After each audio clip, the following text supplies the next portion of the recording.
تو وہ فائل گم، اور ہمیں کہا گیا کہ جب تک فائل نہیں ملے گی یہ مقدمہ اب دائر ہوا لگے گا نہیں، اس کی سنوائی نہیں ہوگی۔ تو یہ ہے وہ صورتحال جس کا ہم سامنا کر رہے ہیں۔ ہم تمام وکلاء پی ٹی آئی کے، ہم پاکستانی قوم کو یہ کہتے ہیں کہ یہ مقدمہ اب آپ کی عدالت میں چلے گا، آپ نے فیصلہ کرنا ہے کہ اس ملک نے آگے کیسے بڑھنا ہے، کیا ہم نے جھوٹ کی وجہ پہ آگے بڑھنا ہے، وہ آپ کے سامنے ہے۔ تو ہم آپ سے یہ گزارش کرتے ہیں، التجا کرتے ہیں، آپ کو دعوت دیتے ہیں کہ ہمارے ساتھ کھڑے ہو، ہمارے ساتھ چلو، قانون کی جانب، انصاف کی جانب، شرافت کی جانب۔ ہم پہ رقیق حملے کیے جا رہے ہیں، اس ملک میں شرافت کو ختم کر دیا گیا ہے، آئین اور قانون کو ختم کر دیا گیا ہے۔ میرے بھائی علی ظفر صاحب یہاں ہیں، میرے ساتھ کھڑے ہیں، سواتی صاحب یہاں کھڑے ہیں، یہ بھی کچھ بات کریں گے۔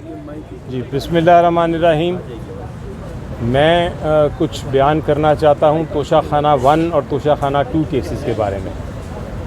توشہ خانہ 2 کا کیس بالکل بے بنیاد کیس ہے، جھوٹا کیس ہے، اور نیچے رکھیں، اور اس کی سماعت ہو رہی ہے۔ پچھلے 3 شہادتیں جو ہیں پروسیکیوشن کی طرف سے، ان کے جو مین وٹنسز تھے وہ آئے، اور ان کی جب میں نے سنی جرا اور جب میں نے دیکھی اور پڑھی تو اس سے ایک چیز ظاہر ہو گئی، صاف ظاہر ہو گئی کہ یہ کیس جھوٹا اور بے بنیاد ہے، اور پروسیکیوشن جو ہے وہ خود اس کو مان رہی ہے کہ واقعی ہمارے پاس کوئی گنجائش نہیں ہے کہ ہم جج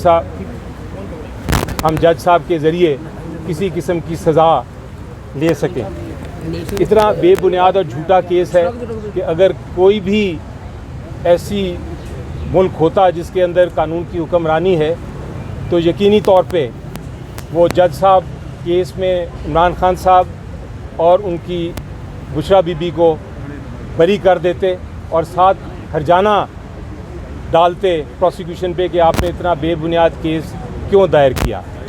توشہ خانہ 1 والا کیس جو ادھر جس کی سماعت ہوئی 1 گھنٹے میں، بلکہ 1 گھنٹے عزت کے قائدین نے اپنی پوری تفصیل کے ساتھ جو ہے یہ بات کر لی۔ میں صرف یہ کہہ رہا ہوں کہ جس ملک کے اندر آئین اور قانون کی حکمرانی نہیں ہوگی، جس طرح آج پاکستان سسکیاں لے رہا ہے، اس کا ہر ادارہ تباہ ہے۔ اس لیے آپ فیصلہ سازوں سے کہتے ہیں آپ کا اور ہمارا یہ ملک کبھی بھی نہیں چل سکتا جہاں پر آپ جیلی 47 فارم کے ذریعے سے حکومتیں کریں۔ جس طریقے سے عدالتوں کو کمپرومائز کر دیا گیا ہے، آئین اور قانون کو ختم کر دیا گیا ہے، اس کی ساری رودات ہمارے سینئر وکلاء نے آپ کے سامنے بیان کی۔ میں سمجھتا ہوں کہ اگر اس ملک کو آگے بڑھنا ہے تو پھر عمران خان کا 90% لوگوں کے دلوں پہ حکومت کرنے والے عمران خان کو باعزت طور پہ باہر لانا ہوگا۔ اسی صورت کے اندر جو ہے ملک بچ سکتا ہے۔ بشرا بیوی پر جو زیادتی ہو رہی ہے ہم اس کی مذمت کرتے ہیں، اور واضح طور پر پاکستان کے عوام کو جس طرح یہ 27 تاریخ کا جلسہ پشاور میں ہو رہا ہے دعوت دیتے ہیں کہ ہر دروازہ ہم کھٹکھٹائیں گے، سر نہیں جھکائیں گے۔ انشاءاللہ تعالیٰ پاکستان کے اندر آئین اور قانون کی حکمرانی آئے گی، اور ہمارا سب سے بڑا لیڈر عمران خان خدا کی وجہ سے باعزت طور پر انہی عدالتوں سے بری ہو کے خدا کے بدل سے آئے گا۔ مہربانی، بہت شکریہ۔ تھی لیکن یہ عدالت ہے، عدالت اور کہا جا رہا ہے کہ روڈ پہ جا کے کریں کوریج۔ یہ کوریج کا طریقہ کار کیا ہے اور آپ کا کیا اس پہ موقف ہے؟ دیکھیں، جو کوریج ہے وہ ایشو نہیں ہے۔ اصل ایشو پاکستان کا دستور ہے جس میں فریڈم آف پریس ہے اینڈ انفارمیشن نمبر 1۔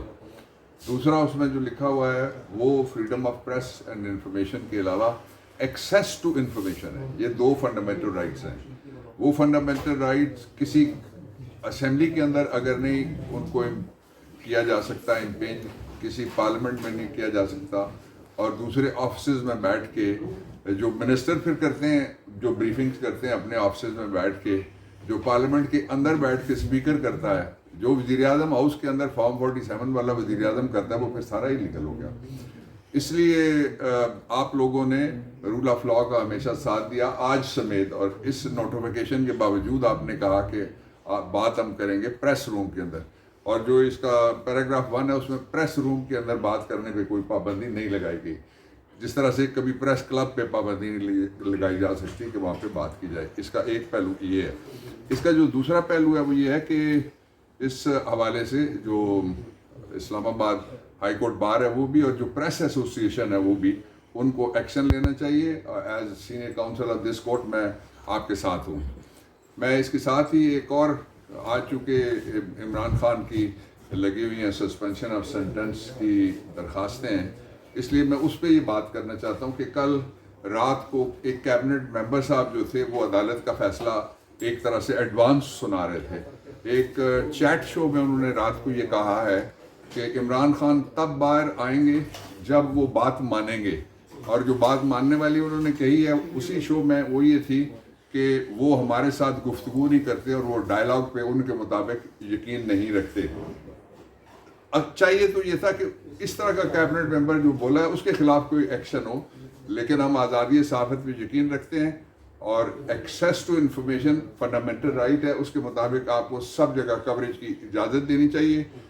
ایک جگہ ہے جہاں پہ نہیں اجازت دینی چاہیے، وہ کورٹ روم ہے، تاکہ ڈیکرم آف دی کورٹ اور جو جوڈیشری کی فنکشننگ ہے وہ چلتی رہے۔ اور اس پہ انالوجی پہ میں آرٹیکل 204 کا حوالہ دینا چاہوں گا کہ توہین عدالت بھی تب بنتی ہے جب آرٹیکل 204 میں لکھا ہوا ہے کوئی کسی جگہ پہ مداخلت کرتا ہے انصاف کی رسائی یا جو کورٹ کی پروسیڈنگز ہیں ان میں، اوپینین دینے پہ تو پابندی نہیں لگائی جا سکتی۔ اچھا سر، یہ پارلیمنٹ سب سے معتبر فورم ہے، وہاں چیمبر سے باہر راہداریوں میں بات کرتے ہیں اور صحافی ایلو ہیں ٹاک کرنے کے لیے۔ اسلام آباد ہائی کورٹ میں ایسا کیا خاص ہے کہ پابندی لگا کے کچھ چیف جسٹس کیا کرنا چاہ رہے ہیں، کیا لگتا ہے؟ دیکھیے، اسلام آباد ہائی کورٹ میں کوئی خاص بات نہیں ہے، اور اسلام آباد ہائی کورٹ کے علاوہ جو دوسرے ہائی کورٹس ہیں اور وہ ساری کورٹس جہاں جہاں عمران خان کا سپریم کورٹ سمیت کیس چلتا ہے، وہاں جو 26ویں آئینی ترمیم ہے اس کی وجہ سے عدلیہ دو ہو گئی ہیں، ایک ہے معلوم عدلیہ اور دوسری نامعلوم۔